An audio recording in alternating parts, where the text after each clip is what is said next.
Guys, samahan niyo kami mag-food trip dito sa Batanes. Wait lang po. Uy, ngayon lang tayo ulit nakasakay ng tricycle, love.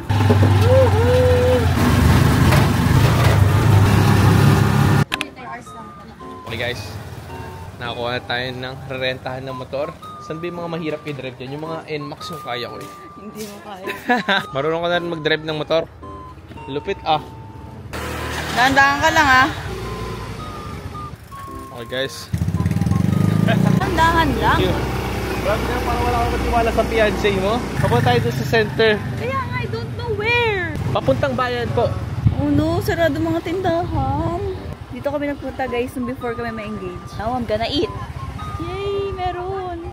So guys, merienda time. May hotdog. Merienda time. Ito ang view natin. Next stop. Ihaw-ihaw. Barbecue meron? Meron. Guys, kain tayo. Ngop. Wala tayo barbecue. Sarap ng barbecue. Now we're going sa coffee shop. Pambahay pa. Guys, Order kami. ang aesthetic cafe dito sa Batanes. O ha?